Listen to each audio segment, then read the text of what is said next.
اعتکاف فرمانے آخری نبی صلی اللہ علیہ وآلہ وسلم، جو مجھ پر روز جمعہ درود شریف پڑھے گا میں قیامت کے دن اس کی شفاعت کروں گا۔ صلو علی الحبیب صلی اللہ تعالی علی محمد صلی اللہ علیہ وسلم۔ 17 پارہ سورہ حج کی آیت نمبر 29، 30، 31۔ اعوذ باللہ من الشیطان الرجیم، بسم اللہ الرحمن الرحیم۔ ثم ليقضوا تفثهم وليوفوا نذورهم وليطوفوا بالبيت العتيق، ذلك ومن يعظم حرمات الله فهو خير له عند ربه، وأحلت لكم الأنعام إلا ما يطلى عليكم فاجتنبوا الرجس من الأوثان واجتنبوا قول الزور،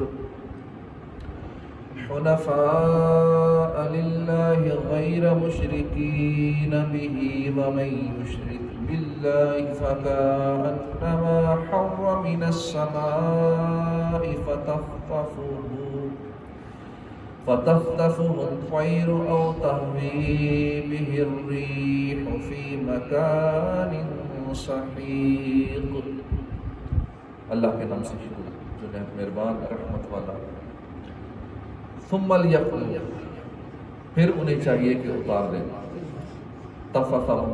اپنا میل کچیل، ولیوفوا اور پوری کریں، نذورہم اپنی منتیں، ولیطوفوا اور طواف کریں، بالبیت العتیق آزاد گھر کا۔ ذالک یہ ہے حکم الہی، یہ ہے ومن یعظم اور جو تعظیم کرے حرمات اللہ، اللہ کی حرمت والی چیزوں کی، فہو خیر لہ تو وہ بہتر ہے اس کے لیے، عند ربہ اس کے رب کے نزدیک، وَأُحِلَّتْ اور حلال کیے گئے، لکم تمہارے لیے، انعام بزبان چھپائے، الا ما یتلا سوائے ان کے جن کا حرام ہونا پڑا جاتا ہے، علیکم تم پر یا تمہارے سامنے، فاجتنبوا تو تم دور رہو، رجسا من الاوثان بتوں کی گندگی سے، واجتنبوا قول الزور اور اجتناب کرو جھوٹی بات سے، حنفاء ہر باطل سے جدا ہو کر، للہ ایک اللہ کے لیے، غیر مشرکین بہ شریک نہ ٹھہراتے ہوئے اس کے ساتھ، ومن یشرک اور جو شریک ٹھہرائے، باللہ اللہ کے ساتھ، فکأنما تو گویا کہ خر وہ گر پڑا، من السماء آسمان سے،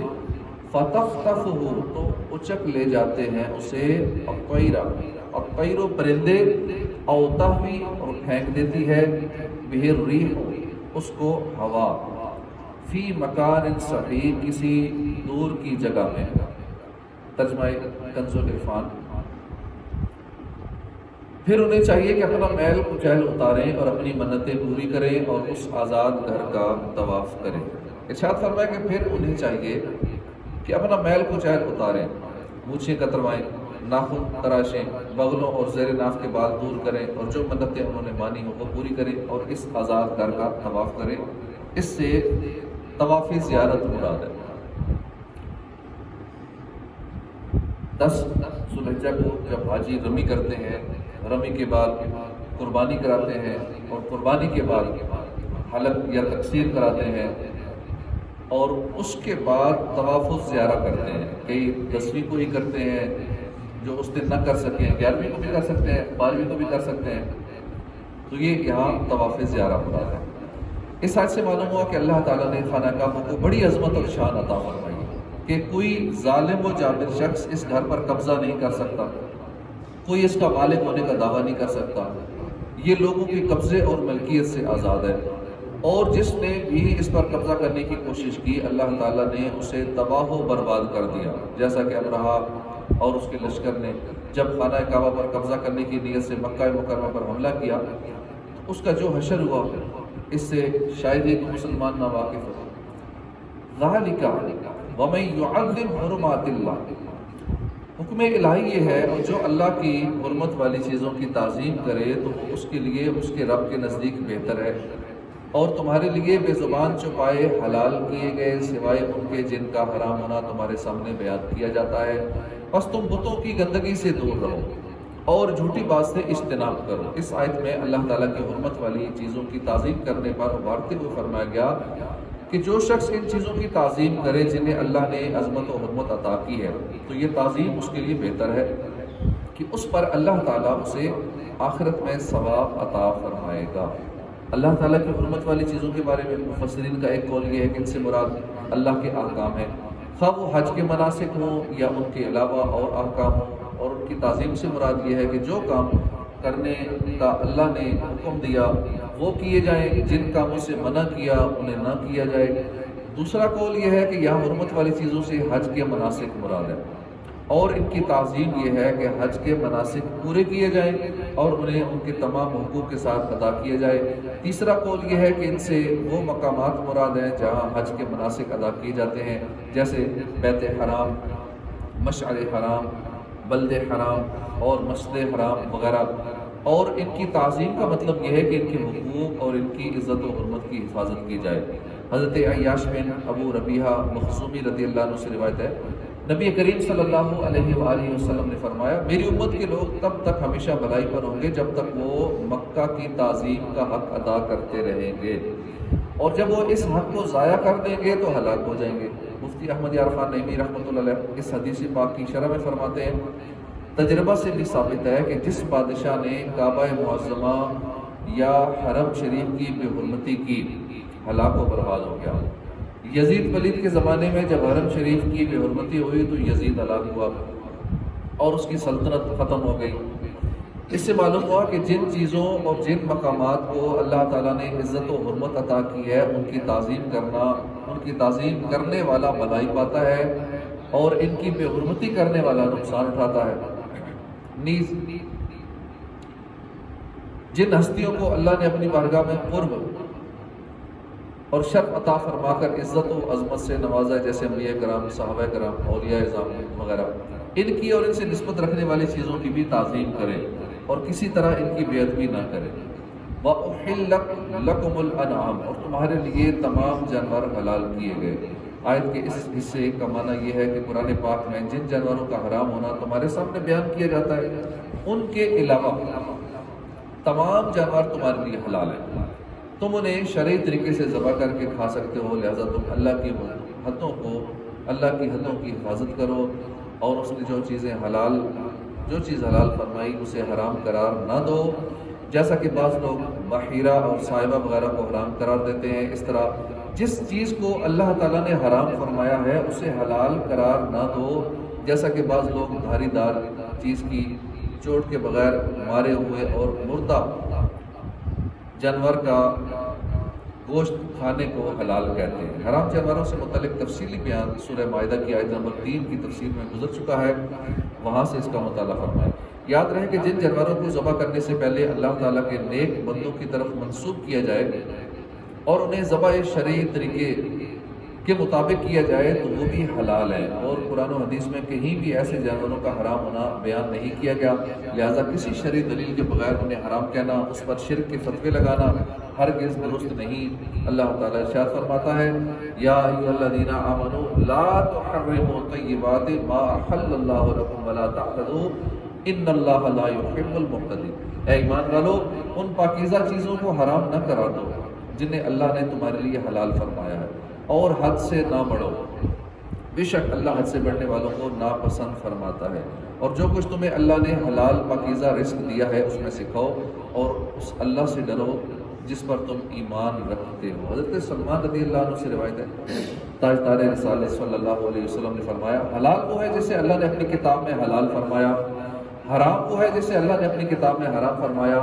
اور جس سے خاموشی اختیار فرمائی تو وہ معاف ہے، وہ معاف شدہ چیزوں میں سے ہے۔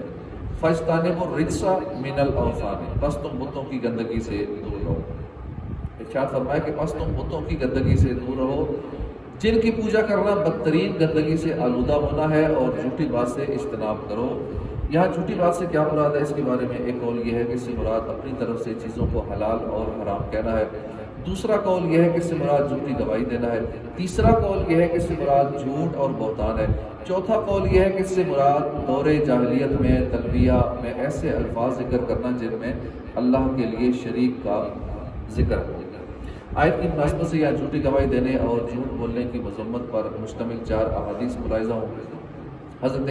حریم بن فاتق اسدی رضی اللہ عنہ فرماتے ہیں رسول اللہ صلی اللہ علیہ وسلم صبح کی نماز پڑھ کر کھڑے ہوئے اور 3 مرتبہ یہ ارشاد فرمایا، جھوٹی گواہی شرک کے ساتھ برابر کر دی گئی۔ پھر اس آیت کی تلاوت فرمائی، فَاجْتَنِبُوا الرِّجْسَ مِنَ الْأَوْثَانِ وَاجْتَنِبُوا قَوْلَ الزُّورِ حُنَفَاءَ لِلَّهِ غَيْرَ مُشْرِكِينَ بِهِ، بس تم بتوں کی گندگی سے دور رہو اور جھوٹی بات سے اجتناب کرو، ایک اللہ کے لیے ہر باطل سے جدا ہو کر اور اس کے ساتھ کسی کو شریک نہ ٹھہراتے ہوئے۔ حضرت عبداللہ بن عمر رضی اللہ عنہما سے روایت ہے رسول کریم صلی اللہ علیہ وآلہ وسلم نے فرمایا، جھوٹے گواہ کے قدم ہٹنے بھی نہ پائیں گے کہ اللہ تعالیٰ اس کے لیے جہنم واجب کر دے گا۔ اور جھوٹی گواہی دینا آج کل ایک پیشہ بن چکا ہے، ایک پیشہ ور لوگ ہیں، ان کا روز یہی کام ہے، جھوٹی گواہیاں دینا اور پیسے لینا، پیسے لے کر گواہیاں دینا۔ حضرت معاویہ بن حیدہ رضی اللہ عنہ سے روایت ہے حضور پاک صلی اللہ علیہ وآلہ وسلم نے ارشاد فرمایا، اس کے لیے ہلاکت ہے جو لوگوں کو ہنسانے کے لیے جھوٹی بات کرتا ہے، اس کے لیے ہلاکت ہے، اس کے لیے ہلاکت ہے۔ حضرت ابو بکر رضی اللہ عنہ فرماتے ہیں، اے لوگوں جھوٹ سے بچو کیونکہ جھوٹ ایمان کی مخالف ہے۔ حنفاء للہ غیر مشرکین بہ، ایک اللہ کے ہو کر رہو، یعنی ایک اللہ کے لیے ہر باطل سے جدا ہو کر اور اس کے ساتھ کسی کو شریک نہ ٹھہراتے ہوئے بتوں سے دور رہو، اور جو اللہ کے ساتھ شریک کرے وہ گویا آسمان سے گر پڑا تو اسے پرندے اچک لے جاتے ہیں یا ہوا اسے کسی دور کی جگہ پھینک دیتی ہے۔ یعنی اے لوگوں تم اللہ تعالیٰ، ایک اللہ تعالیٰ کی رضا کے لیے ہر باطل سے جدا ہو کر اور اس کے ساتھ کسی کو شریک نہ ٹھہراتے ہوئے بتوں کی گندگی سے دور رہو۔ وَمَن يُشْرِكْ بِاللَّهِ فَكَأَنَّمَا خَرَّ مِنَ السَّمَاءِ، اور جو اللہ کے ساتھ شرک کرے وہ گویا آسمان سے گر پڑا۔ اس آیت میں ایک انتہائی نفیس تشبیہ سے شرک کا برا انجام سمجھایا گیا ہے۔ اس تشبیہ کا خلاصہ یہ ہے کہ جو شخص انتہائی بلندی سے زمین پر گر پڑے تو اس کا حال یہ ہوتا ہے کہ پرندے اس کی بوٹی بوٹی نوچ کر لے جاتے ہیں، یا پھر ہوا اس کے اعضاء کو دور کسی وادی میں پھینک دیتی ہے، اور یہ ہلاکت کی ایک بدترین صورت ہے۔ اسی طرح جو شخص ایمان ترک کر کے اللہ تعالیٰ کے ساتھ شرک کرتا ہے تو وہ ایمان کی بلندی سے کفر کی وادی میں گر پڑتا ہے، پھر بوٹی بوٹی لے جانے والے پرندے کی طرح نفسانی خواہشات اس کی فکروں کو منتشر کر دیتی ہیں، یا ہوا کی طرح آنے والے شیطانی وسوسے اسے گمراہی کی وادی میں پھینک دیتے ہیں، اور یوں شرک کرنے والا اپنے آپ کو بدترین ہلاکت میں ڈال دیتا ہے۔ اس آیت سے معلوم ہوا کہ ایمان ایسی عظیم چیز ہے جسے اختیار کرنے والا عزت و عظمت کی بلندیوں کو چھو لیتا ہے، اور ایمان کو ترک کرنے والا اور دین اسلام کو چھوڑ کر کسی دوسرے دین کو اختیار کر لینے والا خود کو بدترین ہلاکت میں ڈال دیتا ہے، کیونکہ اگر یہ مرتد ہونے والا صحیح توبہ کیے بغیر کسی کفر کی حالت میں مر گیا تو اسے ہمیشہ کے لیے جہنم میں ڈال دیا جائے گا۔ چنانچہ ایک اور مقام پر فرمایا، وَمَن يَرْتَدِدْ مِنْكُمْ عَنْ دِينِهِ فَيَمُتْ وَهُوَ كَافِرٌ فَأُولَٰئِكَ حَبِطَتْ أَعْمَالُهُمْ فِي الدُّنْيَا وَالْآخِرَةِ، اور تم میں جو کوئی اپنے دین سے مرتد ہو جائے پھر کافری مر جائے تو ان لوگوں کے تمام اعمال دنیا و آخرت میں برباد ہو گئے۔ وَأُولَٰئِكَ أَصْحَابُ النَّارِ هُمْ فِيهَا خَالِدُونَ، اور وہ دوزخ والے ہیں اور وہ ہمیشہ اس میں رہیں گے۔ افسوس فی زمانہ مسلمانوں میں ایمان کی قدر اور اہمیت کم ہوتی چلی جا رہی ہے۔ بعض مسلمان دنیا کا نفع، دنیا کی سہولت، آسائش، دنیا کا مال و دولت حاصل کرنے کی خاطر اپنا ایمان ضائع کر دینے کی پرواہ بھی نہیں کرتے، اور چند ٹکوں کے لیے ایمان جیسی قیمتی ترین دولت لوٹا دیتے ہیں۔ اللہ تعالیٰ تمام مسلمانوں کو عقل سلیم عطا فرمائے اور انہیں اپنے ایمان کی قدر اور اس کی اہمیت کو سمجھنے کی توفیق عطا فرمائے۔ آمین بجاہ النبی الامین۔